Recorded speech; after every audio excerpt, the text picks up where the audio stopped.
Good afternoon, everyone. My name is Allison Kurkowski, and I'm Assistant Director of Genetics Resources and Services here at Genetic Alliance. And I wanted to thank you for joining us on today's webinar, which is entitled The Application of Attachment Theory. Will you be there for me when I really need you? And I'm delighted to introduce to you our speaker for today, after which I will give some introductory material before Annemarie dives into her presentation. Our presenter for today is Dr. Annmarie Early. She has her PhD in Marital and Family Therapy and is Director of the Master of Arts Program in Counseling at Eastern Mennonite University. She's licensed as a marriage and family therapist in California and Virginia, where she specializes in in-depth individual and emotionally focused therapy for couples, a model that utilizes attachment theory as its framework. She is a certified emotion-focused therapy trainer and supervisor and offers training, enrichment, and supervision from this perspective. For those of you who may be new to the Genetic Alliance webinar series, just a couple of reminders for you from the logistics perspective. All attendees are muted during the duration of the webinar, but if you have questions or comments that are either technical or related to the presentation, you can submit those over the course of the webinar via the questions function on the webinar panel that you see on your screen. You can submit those at any time, and throughout the webinar, I will be collecting all of those questions, and I will be moderating and asking those questions to the presenter at the end of the webinar today. Additionally, we are recording this session, and it will be available for download from our resource repository or also through www.geneticalalliance.org/webinars.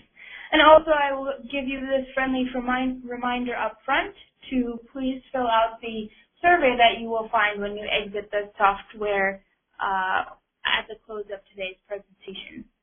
With all of those logistics aside, let's turn our attention back to the focus of today and the content of the webinar, which is really on attachment theory and how can we apply that to the work that we're all doing, particularly for individuals or leaders of the disease-specific advocacy organizations that we here at Genetic Alliance know are part of our network. And one of the reasons we're offering today's webinar in addition to next week's webinar is because Genetic Alliance is participating in an attachment conference next month, which in many ways this webinar is serving as an introduction to the material for that conference. The Attachment Conference is the first event of Genetic Alliance's 25th anniversary year-long celebration. And at that conference, individuals will have the opportunity to really meet a world-class cadre of leaders to help Genetic Alliance catalyze our next wave of growth and development. And in doing so, we're going to be using many things such as vision, leadership, and collaboration, as we've done in the past, which has fueled our growth and impact in the world looking back, and we would point to our commitment to openness as the greatest catalyst for the transformation that has occurred within our organization. Now, key to that openness has been our willingness to keep stretching ourselves, both as individuals and as an organization, particularly as we realize our interconnectedness, which is where attachment really plays in nicely. And the conference that's coming up next month is an opportunity for you to become involved in that process with us. At the conference, which will be held March 31st to April 2nd in Harrisonburg, Virginia at Eastern Mennonite University, there will be a special program for Genetic Alliance advocates, healthcare providers, families, and researchers that will be interwoven with the larger conference that's happening entitled Conversations on Attachment, Integrating the Science of Love and Spirituality at Eastern Mennonite University.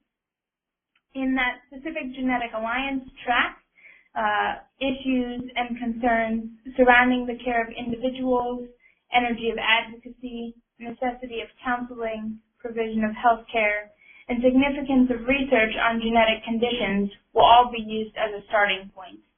Together, the individuals who are participating in that conference, in that track, will begin to understand the effects of attachment really on our relationships in all spheres of our lives, and how the practical work associated with it can and will enhance all of those different spheres of our lives.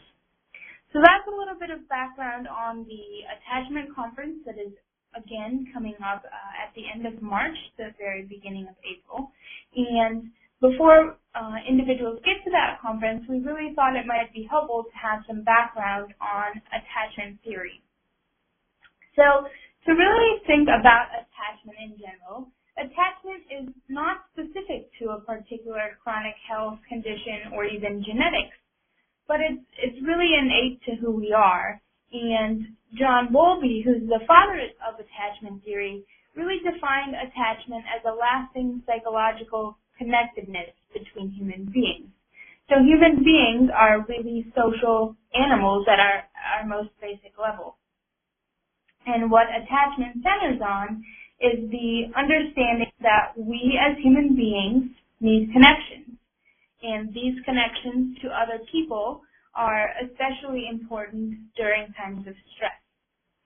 So the key question of the theory really is the question that you saw in today's title for today's webinar. Will you be there for me when I really need you? And then yes or no, how would you be able to answer that question for different individuals that you have relationships with? And if the answer is yes, how can you access that support from the individual when you need their support? I think it's also important to think about how attachment really includes many different types of relationships. So it can be between a husband and a wife, a parent and a child, even between close friends. And taking into account kind of the view that you have of yourself with another person leads itself to a particular type of attachment in that relationship. So those are all going to be some things that I mentioned here briefly that Annmarie will touch on over the course of her presentation. And we really want this to be an interactive presentation. So as I mentioned, please send your questions in throughout the webinar today, and Annmarie will answer many of those questions at the end of her presentation. The last thing that I want to offer to you is just a couple of different filters or ways to think about the way that you're going to hear what Annmarie is presenting. So again, that kind of top level filter or layer to consider is, will you be there for me when I really need you?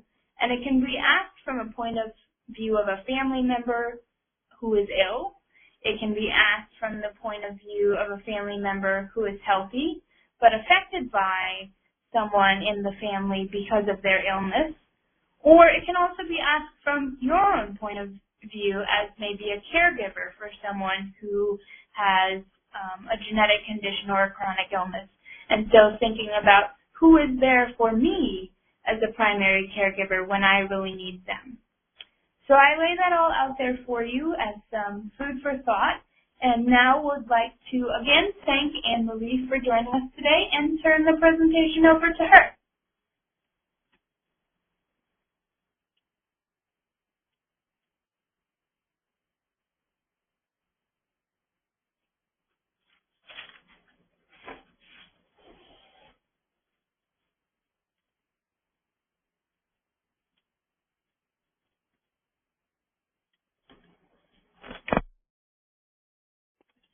Annmarie, if you're speaking, we cannot hear you, so if you could unmute your phone, that would be great.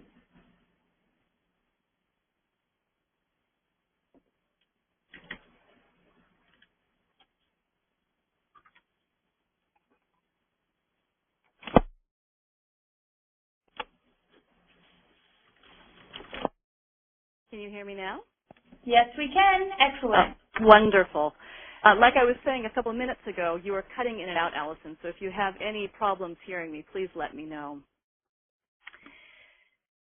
as I was thinking about sharing about attachment and how it's been most helpful to me as I've worked with clients, a picture came to me of working behind a two-way mirror watching Sue Johnson a number of years ago.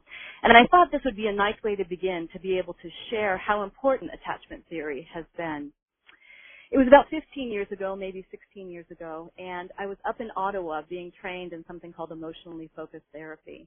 And there were about 15 therapists sitting behind the two-way mirror. And as we watched this woman, who's actually going to be at the attachment conference, Sue Johnson, do therapy, I witnessed something that I thought was transformational happen in that first 50 minutes of a session with a couple.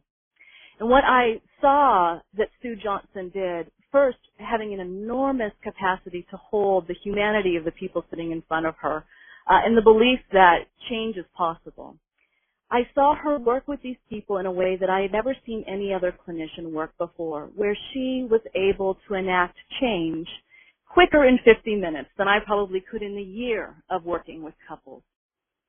And as I sat there and watched that, and we're all kind of leaning in towards the window watching her do therapy, what I realized in that moment is not only is what she's doing transformational for the couple, but it has great application to my personal life as well. And what I love about attachment theory is it provides simple, clear, and explanatory information about how to actually enact change. And so what I'd like to share with you today is a little bit about what attachment theory offers. And this upcoming conference that Allison talked about, the Conversations on Attachment, really is bringing together some of the key international speakers on attachment, from Sue Johnson talking about the science of love, to Jim Cohen talking about neuroscience, and Dan Siegel, just to name three, talking about the power of integration. So as we talk today, I thought maybe a way of setting up the conference and being able to make it specific to the families at Genetic Alliance was to talk, first of all, just a little bit about what attachment theory is, to give the briefest of overviews about attachment. To talk about the role of attachment styles, which is really who we are and what we bring with us as we work in the world. And there are these characteristic styles that influence our way of functioning.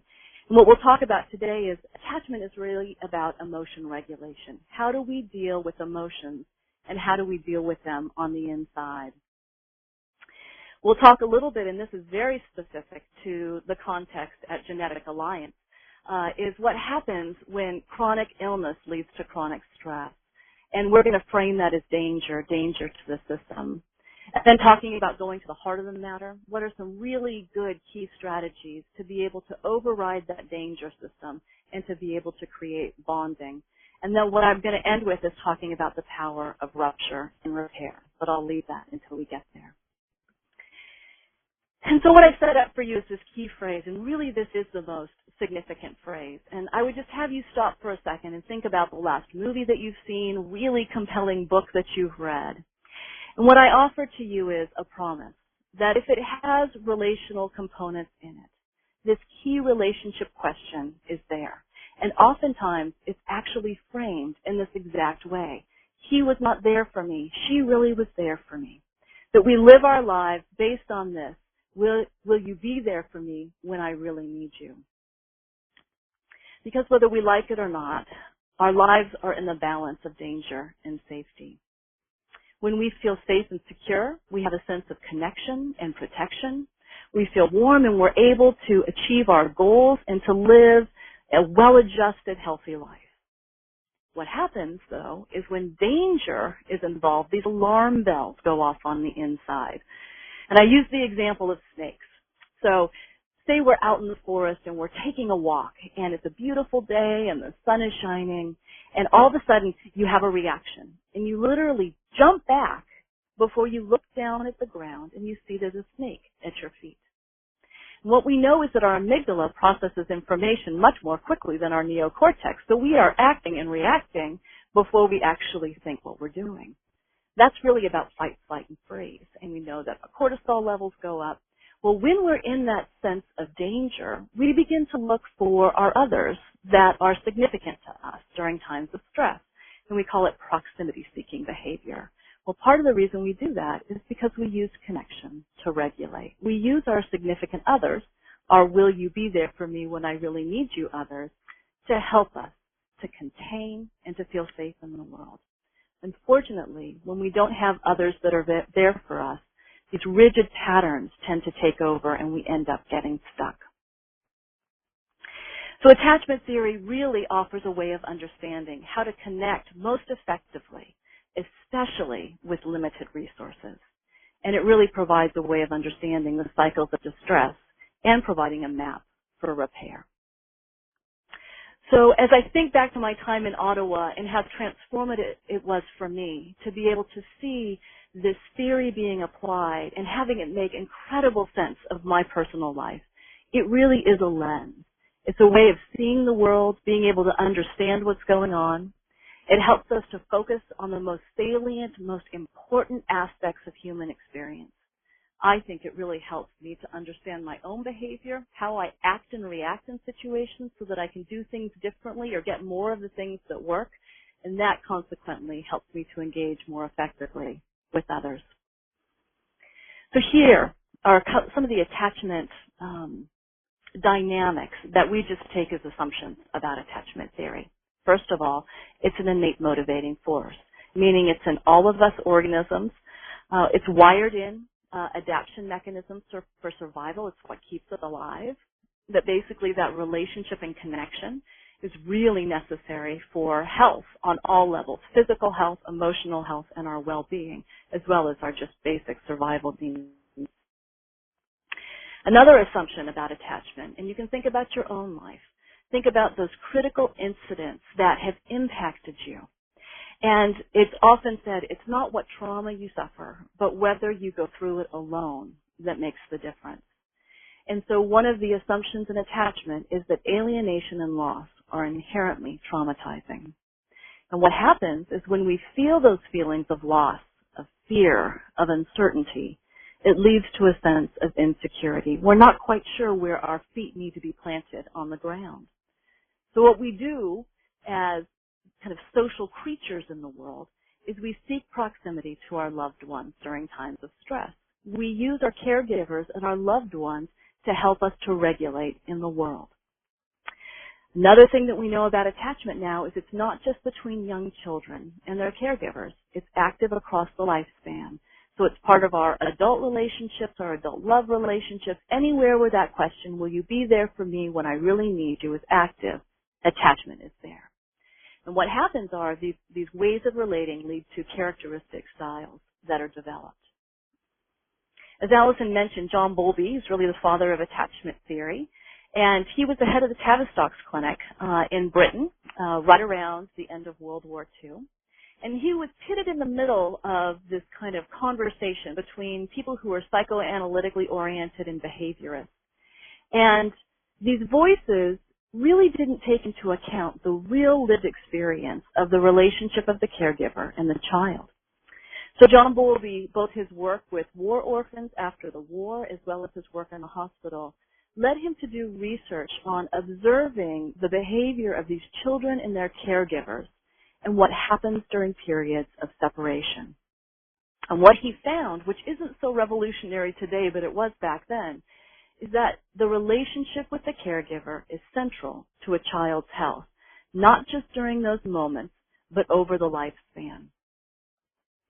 And he actually talks about what happens during separation, that there is this characteristic pattern of protest trying to find our other, then clinging and seeking, which eventually leads to despair, depression when we can't get that proximity seeking met, which eventually leads to detachment. So what Bowlby found is that there are certain things that are needed for all of us in our relationships, and we're going to come back to these key domains later. First of all, accessibility. We need to know that we can get to our other, that they're actually there. And responsiveness. Will our other respond once we get there? So a sense of accessibility, I can get to you, and responsiveness, that you'll respond to me. Let me know that you'll be there for me when I really need you. We also need a sense of emotional engagement and contact. John Bowlby talked about that we need this safe haven and this secure base. safe haven, which is a buffer against stress. It's kind of those arms wrapped around feeling, the sense that you can come home from a hard day and that there's someone there that can help you to regulate and that you know cares for you. We always have to have a safe haven, but then a secure base is a solid place to go out, be able to search our world and do what we need to do, and then come back and get the care that we need. And this isn't just in childhood. We all need a safe haven and secure base throughout the lifespan. So Bowlby said these characteristic patterns, will you be there for me when I really need you? This sense of accessibility and responsiveness, whether it's there or it's not there, lead to these things called working models. They're not really reified structures, but they're patterns of relating that are filled with the beliefs, the attitudes, the expectations that we have of the self and the other. They're active throughout life, and they shape all of our kind of cognitive, emotional, and behavioral responses. So what I'd like you to do as you're sitting there is just to think for a moment and kind of maybe even close your eyes and go back to maybe a time when you were 6, 7, or 8 years old. And try to imagine who was in your life and who was significant to you. And often in therapy, this is one of the questions that I ask in the very beginning. Who did you go to for comfort when you were a child? And if you think about being about that 6, 7, or 8-year-old, this isn't who fed you dinner or who paid the bills, but when you skinned your knee, who was the one that was actually there for you? What we know is if the answer is it was my mom or dad or my grandma, you tend to have a more secure sense of yourself in the world. Unfortunately, for many of us, the answer to that question is no one or not anyone consistently. And so some of the consequences of that is we develop these particular styles or these ways of being in the world to help us to be able to navigate better. So we call those attachment styles. They're contextual, which means you can feel safe with one person in the world and not safe with another. We also have this thing called earned security, where maybe you kind of feel insecure, but you get yourself into a really solid relationship and we earn security. We actually end up feeling more secure in the world. Well, these styles, these characteristic patterns, they can kind of be underground, but during those times of stress, when we feel a sense of danger and we get activated in that fight, flight, and freeze, what often happens is those attachment styles raise to the surface again. And what they're really doing is reminding us, those working models reminding us of how we used to regulate our own distress with caregivers, and they get activated during really stressful circumstances. So let's stop a minute and just kind of talk about this picture that I'm giving you. Our attachment styles, and I could tell you a lot more about these, and there's lots of literature and ways that you can take measures to find out more what your attachment style is. But typically, people can figure out, kind of get a feeling between their fingertips of what their style is. It's based on your view of yourself and your view of other people. If you're more secure in the world, which is our goal, is to feel secure, you have a pretty good view of yourself. You know you're lovable and worthy, and you know that there are people out there that you can depend on. So you feel good about having connection and also having autonomy. The other 3 quadrants we call more insecure attachment, and this can really be on a continuum. You can be a little bit this way or you can be a lot this way. What we know from the literature is people who are more ambivalent, or we call it anxious or preoccupied, tend to marry people who are more dismissing and avoidant and fearful. So we kind of balance each other out by finding each other in the world. Somebody who's more anxious, which is that upper right-hand quadrant, has a pretty good view of other people. They feel like there are trustworthy people out there, but unfortunately they don't feel so good about themselves. They kind of question their own worth or lovability. That bottom left-hand quadrant is dismissing. They feel pretty good about themselves, but they're not so sure about you, whether they can lean on you.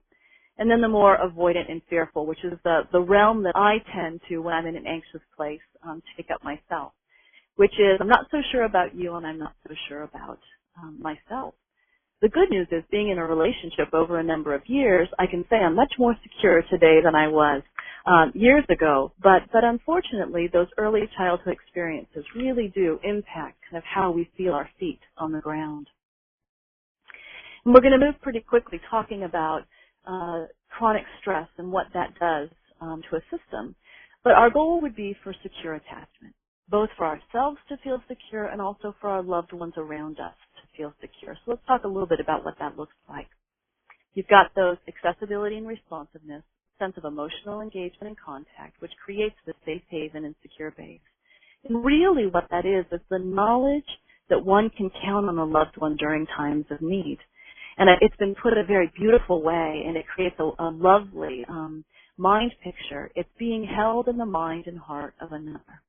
When you know that you are held in the mind and the heart of another, what we're going to talk about is even when you can't physically be there, when you can give your other the sense that you are holding them, they know that they can count on you.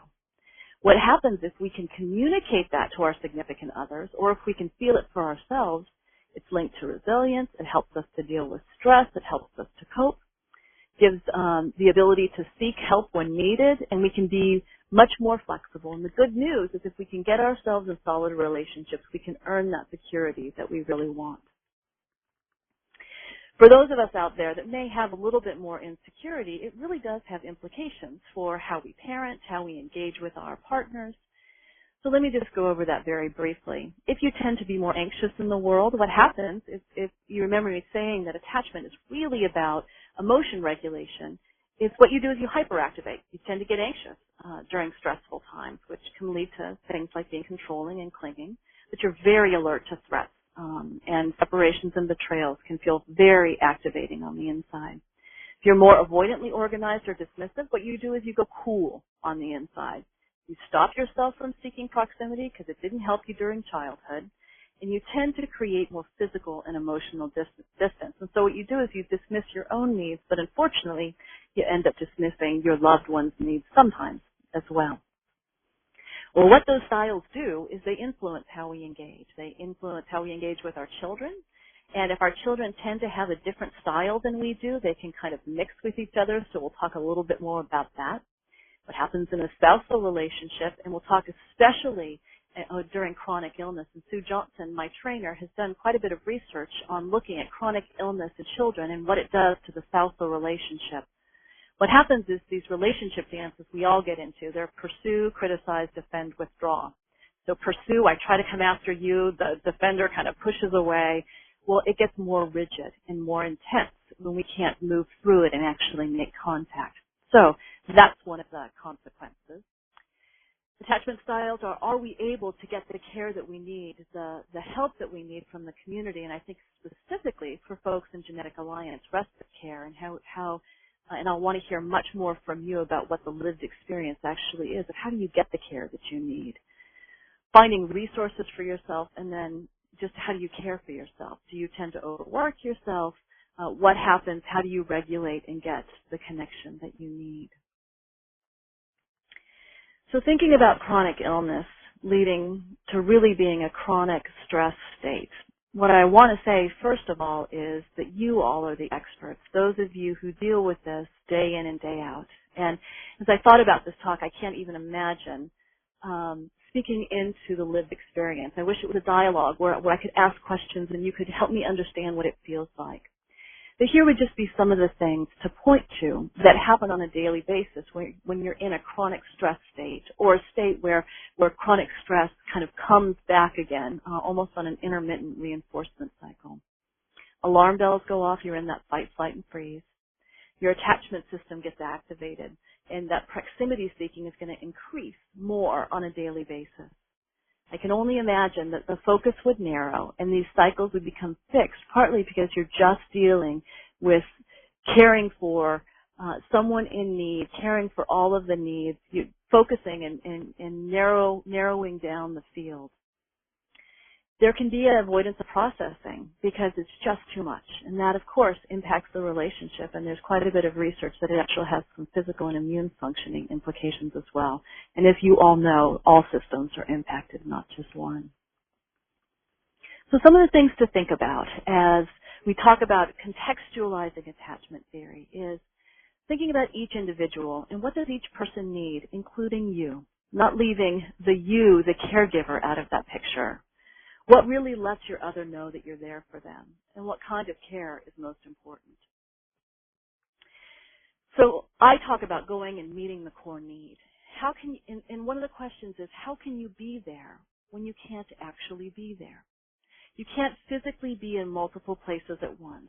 And when you have to be at the hospital and you've got children at home and you have a caregiver who also wants your attention, how do you be there when you can't actually be there and also take care of yourself?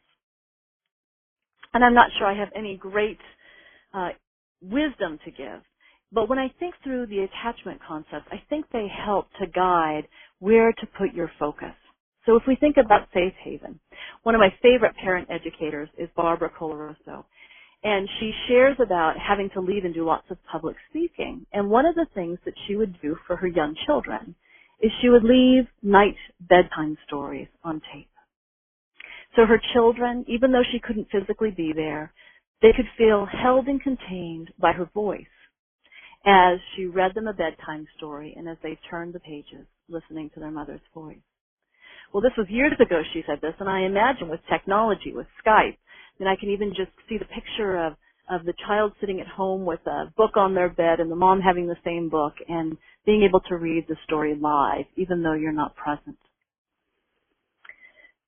I'm thinking even a transitional object could be helpful, finding some way of being able to say, I'm here.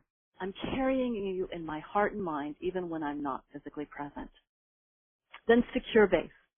This reminds me of a client that I had a number of years ago. It was a young girl who had a traumatic brain injury.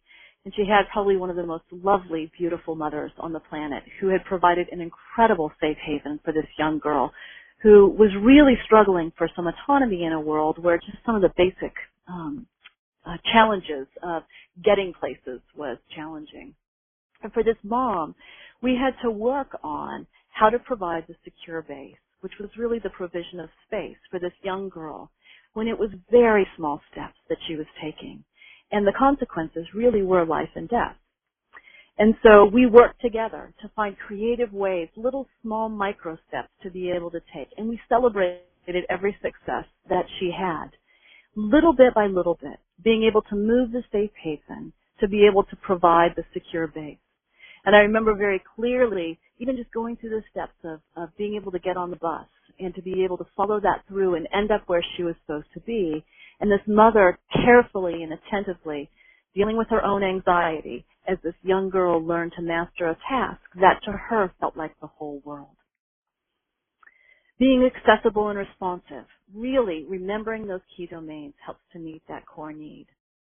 Then thinking about specifically about your family in particular, thinking about how your style, are you more anxious or do you give more space? How does it interact with your child and your spouse?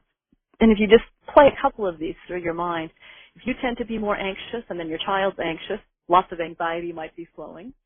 If you tend to create more space and your child is anxious, it might not give them the container that they need to feel safe in the world. If there's too much space for both of you, maybe you don't ask for the care that you actually need to get that proximity seeking behavior taken care of. So just thinking about these different styles and what people need can be really, really helpful. And then I think this one most specifically is probably very, very essential. And that's attending to defining moments in your story. A number of years ago, I worked with a mom who had a beautiful, very full family of many, many children. And she had successfully parented, and they thought she was a tremendous mother. But she kept talking about not being able to get over a memory in her past. It was about a decade before. And she kept talking about it over and over again. And back then, we didn't have the language to be able to describe to her what was going on. But what she was talking about was something we call attachment injuries. And she tells the story this way. She had birthed one of her children. It was at the end of a long, many different births that had gone well. And she talked about sitting in the hospital room, and this young child is very ill, and they don't know if he's going to make it. And she never voiced the need to her husband, but she watched the clock hour after hour, waiting for him to come. It was 6 o'clock, then 7 o'clock, then 8 o'clock. She never called him on the phone. She never said anything. And they just went on and moved on with their life. And then they sat before me in couples therapy, and I said, what is this memory? And she says, well, I just can't get over that he wasn't there for me at this very stressful time with my young child who I thought wasn't going to make it. And he looks at her and he says, "What are you talking about?" And she said, "Well, you never came to the hospital." And he said, "Well, you didn't ask me to come to the hospital." And she said, "Well, I just expected you would come." And he said, "I was at work and I needed to finish up this work to be able to provide for our family." And she said, "I know, I never told you. But for me, it set up this sense on the inside that I can't depend on you." Well, we now know what those are called. They're called attachment injuries.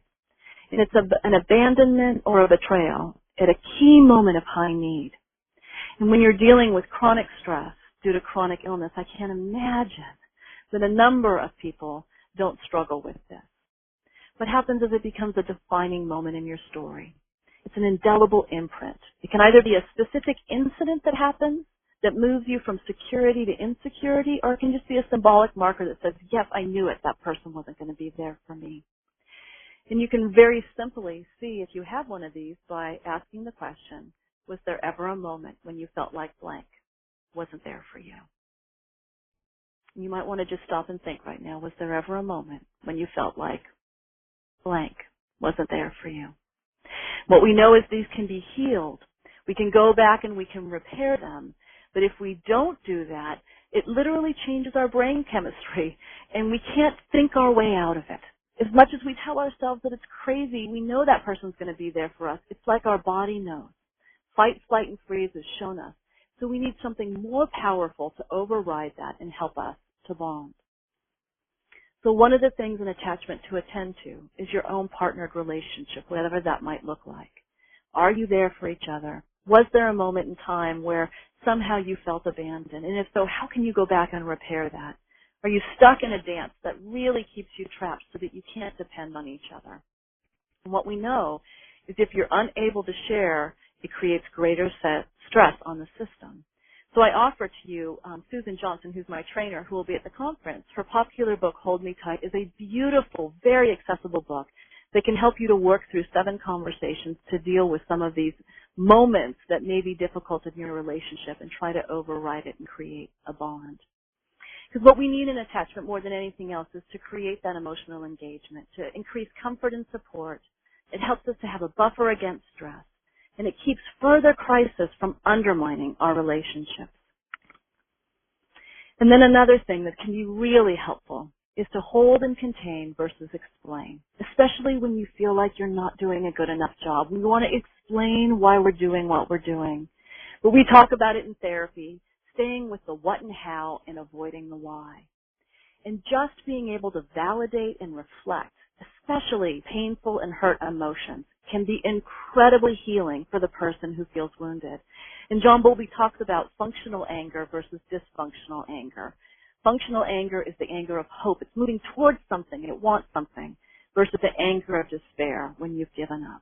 And can you listen and be able to attend to that, especially if you're anxious, to be able to calm yourself down and really be able to hold and hear that is often meeting someone where they need to be. And if you tend to be more avoidant, to step into that and to be able to listen and attend to emotion that sometimes you might ignore. And then I just offer this to you. This is Dan Hughes' work. He works with attachment disordered children, and he talks about PACE. And Jock Panksepp's research, he talks about enacting all of the systems in our bodies. And sometimes during chronic stress, we forget play. So I just offer this to you, finding ways to involve playfulness, acceptance, curiosity, and empathy into everyday life. And the power of delight. Diana Fosha is a researcher, and she talks about delight being an antidote to trauma. And so are there ways that we can introduce delight into the everyday? And then you all need to know this, but I just say this. If you're alone, if you don't have anybody to turn to, even if you have someone to turn to widen your support network, that everyone needs at least one person they can turn to, no matter what is going on. Really, it's about being contained so that we can contain. And I don't think Genetic Alliance says that this is what they do, but when I hear about the amazing work of the advocates and all of the leadership that is holding the space, this is what it does. It's not just advocating, it's creating a space to hold so that people can go back out and hold in their world.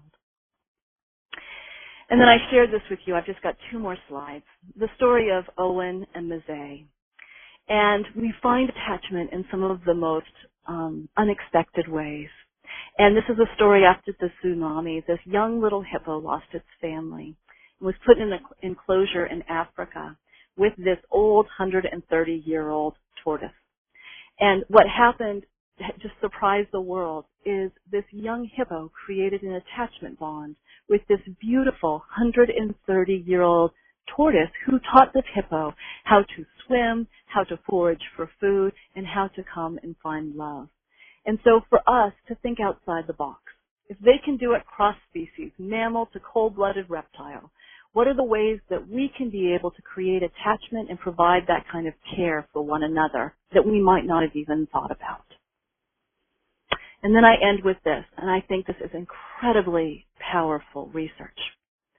It's the power of rupture leading to repair, the emotional attunement that we can give. And what we know, and this is the Baby Watchers and Edtronic, there's a great video if you want to watch it, which is about the mother-infant still face experiment, is healing and connection we found happens not actually in getting it right the first time, but going back and repairing the ruptures. And I remember a supervisor telling me this years ago, and I didn't believe her, but I believe her now. It's not always in getting it right, Annemarie, but going back and repairing the mistakes where healing happens. It's not always in getting it right for each of us who wants to do it perfectly and not fail anybody, but in going back and repairing the mistakes in relationship where healing happens, which means we have to notice the ruptures to know that they're there, but to believe that healing can happen when we go back and actually have those bonding conversations. And Daniel Stern talks about moments of meeting, these transformative moments in a moment in time. And I really believe that when we can hold all of those pieces of what attachment is and the power of now, that we can override all kinds of pain if we're able to humanly connect, to listen, to hold and contain, to be that safe haven and secure base of being there, even when we can't physically be present, being willing to repair our mistakes, and then listening to that music underneath the surface to the dance of the relationship. So I'll end on this slide and just say, let your answer be yes, that you will be there for those that need you most in those critical times of need, and that you'll also be there for yourself, that you won't drop yourself, that you'll be there for your others, being accessible and responsive, providing emotional engagement and contact, being able to be that safe haven and secure base that isn't perfect all of the time, but willing to look at yourself and to create that kind of connection that creates bonds that last a lifetime. Thank you very much, Annemarie. That was very helpful, and I think gave everyone who's listening today a lot of things to think about. And while you're thinking about those things, I want to encourage you, if you have a question, again, you can submit it by using your webinar panel and typing it in on your screen there, and then it will be sent to us here, and I will be collecting those and reading those out for Annemarie to answer. One question that I thought would be helpful to start it off with, Annemarie, is if you could touch a little bit about what is the relationship between trust and secure attachment? That's a great question.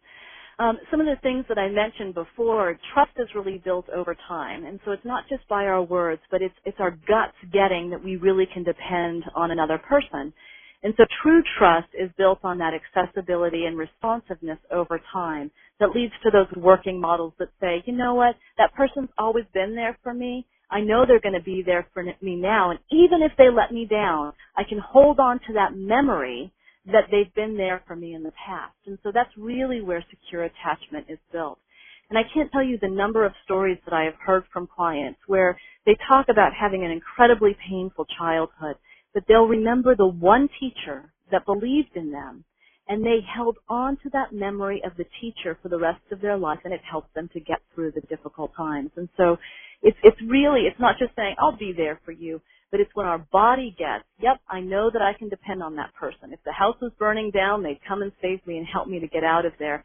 That's what's actually, that creates trust, and that trust is what builds the secure attachment. Thank you. And kind of building off of that through the number of individuals who you have interacted with in your practice and maybe in talking with other individuals, do you have any examples or ideas of practical steps toward building deep, abiding trust for individuals who are kind of trying to figure out how to go about that, since it can be so essential? That's a great, yeah. And that's a, oh boy, yeah, we could spend the rest of the time talking about that, because there's no real easy way of doing that. Let's see. Some of the things that can be really helpful to be able to create that solid foundation underneath our feet is, well, first of all, I mean, I believe I'm a proponent of therapy. So I think doing work of being able to talk about underlying experiences, which is really where we don't just narrate what's happening content-wise, but we really begin to talk about what moves us in our world. And individual therapy is great for that, but I think finding groups and finding people that can share with one another, that's what begins to build security, is when we begin to have those kinds of bonds. Jim Cohen's going to be with us for the conference, and he talks a lot about social baseline theory, that we used to think that we could be fully functioning individuals in the world just kind of by pulling ourselves up by our bootstraps, and really that's not true. Since we're social animals, whether we like it or not, we can only be our best when we're in relationship. And I think it was a movie called Bowling Alone. You can't really bowl alone, and that we need to learn how to be more interconnected, and that's actually what begins to build that solid foundation underneath. Again, having a stable home to come from can be helpful, but there are lots of ways of getting that even as we've aged through the lifespan. That's a staff could probably say a little bit more, but I'll leave it at that unless you have a follow-up question. I don't have any follow-up questions at this particular point in time, although one may trickle in here. The next question that we've received is if you can talk about how does what you've shared with us today relate to really the idea of releasing your attachments, particularly if an attachment isn't always positive? Mm-hmm. That is a very good question. So really it's asking the question, when is attachment healthy and when is it not healthy? And there are lots of ways that we connect with people that serve functions that aren't actually very good for us. So some of the assumptions that I was making is secure attachment is a healthy form of interdependent attachment. Again, different styles will have different ways of engaging in the world. So again, it would depend what the person's style is and what the particular situation is. But lots of us have incredible longings for connection, and we don't have good strategies to be able to get there. And so we don't have good boundaries, or we overcompensate, or we stay alone when we really should be connected with people. So I think the whole concept of emotion regulation can be really helpful here, where let's think about a way that I can put this maybe in a picture, that if you tend to be more anxious in the world, what we know is you'll end up crossing your boundaries for relationship because you want it so badly. And so one of the things, kind of releasing unhealthy attachments, would be recognizing where you're crossing your own boundaries, where you're not supporting yourself and doing the inner work of kind of holding that anxiety. That would be one way if you tend to be more anxious. On the other side, for folks who tend to be more avoidantly organized in the world, they tend to not reach out enough, not to talk about their inner world enough, because they learn from their caretakers nobody's going to be there to listen. So for them, it would be taking more risks. It would be finding ways to get outside their comfort zone and really make contact. And with some of the clients that I've worked with, their not wanting to depend on anybody was so strong, it was literally taking the small steps of just reaching out and putting their arm around somebody. It can actually feel like prickles in your fingers. It's so painful. So really depends which style it is, but absolutely this person, that's a great question. We want the attachment to be healthy interdependency, where you've got the freedom, not just for the safe haven, but the security to know that you can go out and explore and come back. So boundaries really are significant. Thank you. Another question that we've received is, how can I convey to my child that I'm there for them when the reason that they have their particular disease or condition is because I passed it down to them, which I think is a unique aspect to think about when we're thinking about genetic conditions specifically. Oh, absolutely. Well, this is where I wish we could have a dialogue about this, because I'd really want to hear about the specific situation. What I do know from the children that I've worked with is children are amazingly forgiving. And what they want in the here and now more than anything else is to have contact with their loved ones. And so I think, and again, I'm projecting into the situation. I'd really love to hear from this person, and I wish we could have a conversation back and forth. But I think it's partly in forgiving the self and the implications of that, and in the moment, kind of some of those things, playfully being able to delight in each moment of contact with this beautiful child that they're spending so much time advocating for and so much time holding that space for them. What I know about children is what they want is for their parents to be with them, and so I would say it's partly in letting go and forgiving of the self, and then being present in all the ways that you can to provide the love and holding that this child wants in their everyday lived experience. But that's a very simple answer for a very large, complex answer, a complex question. And so I just offer that as a beginning. Thanks, that's great. Another question along those same lines is, for any family member, so now whether it's a child, whether it's a spouse, whether it's a sibling, how can I be present to them really in a normal, healthy way when I'm also serving as their caretaker, maybe their nurse, and in additional roles? Right. So there's almost a matrix here. You've got multiple people with a variety of different needs, and you have the different roles that you play for the particular child who might have the illness, where you're the mother, you're also the nurse, you're also the advocate, and so you've got these different roles that you're playing. If I take that first part and begin with that, I think kind of going back and figuring out what goes to the heart of the matter for each individual in the family, including yourself, can be really significant. You can't be all things to all people, but finding out, is it the story being read that makes them feel loved, or is it showing up at a performance, or is it really just having some sort of transitional object that they can hold, or is it the child wants to be able to sit and talk to me and really have me hear them and listen? So, and I think love languages can be tremendously helpful. Does it come in gifts? Does it come in words? Does it come in touch? What's the communication strategy? The other one's probably more complex because you're dealing with these variety of roles, and yet the emotions are all still there. And so I'm not sure I have a good answer for that, except for to say, no matter what, you're still mom. And the child still has all of those caretaker longings with you. And so how in each of those roles to be able to attend to that emotional dimension, to be able to tune into that, and really what is being there in each of those roles mean.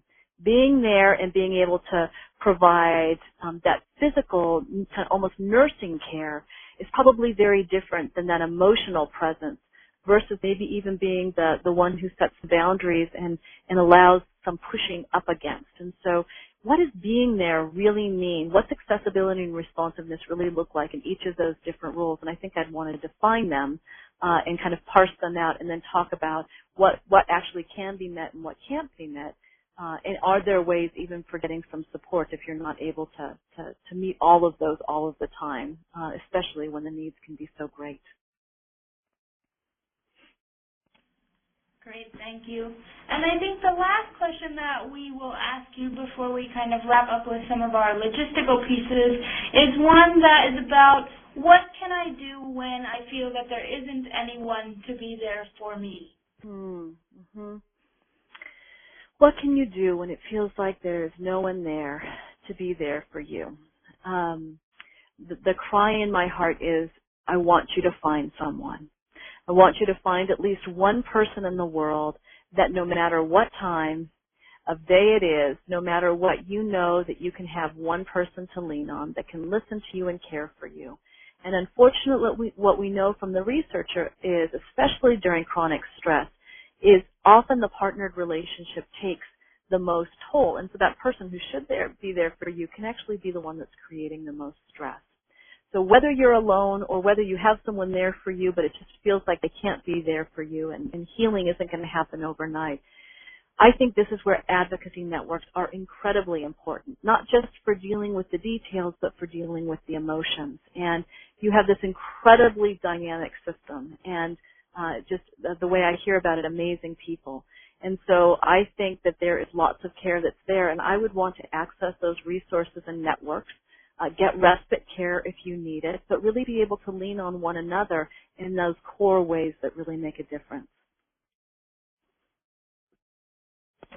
Well, Annmarie, thank you very much not only for that answer, but for sharing all of your knowledge with us and answering many of our questions and giving us lots of great background information for the conference, but certainly I think in ways that we can begin to apply it to our lives and relationships even before that conference next month. So thank you very much.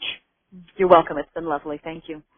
And with that, I just want to highlight a couple of other resources that we have here at Genetic Alliance if you are interested in learning more about the Attachment Conference or the work that we are doing related to attachment. So we do have some informational pages on the Genetic Alliance site. You see the link here listed on the slide, geneticalliance.org/attachment_conference if you're interested in learning more of the details or the agenda for that upcoming opportunity. And also we've started a blog that you are invited and encouraged to come and visit and read. There have been a number of posts that have been made there already, and that is another way that we can continue the dialogue that we've started today. Certainly feel free to comment, add comments or questions in that space as well. Also looking ahead, there will be a second webinar offered on or related to attachment, which that will be next Wednesday, March 2nd, resuming our normal noon time for our webinar series. And the title and focus of that webinar is Understanding Great Leadership Using the Filter of Secure Attachment. So that is our next webinar that will be focusing on attachment. And then you also see that shortly following that webinar, we have another webinar about family health history and a patient education toolkit, as well as an informational webinar on the HIT Standards Committee. So we welcome you and encourage you to join us for those upcoming webinars. If you missed one of our webinars, as a reminder, they can always be located in our resource repository, which is at resourcerepository.org. And with that, I would like to thank all of you for joining us today, and we look forward to interacting with you again in the future. Have a good afternoon.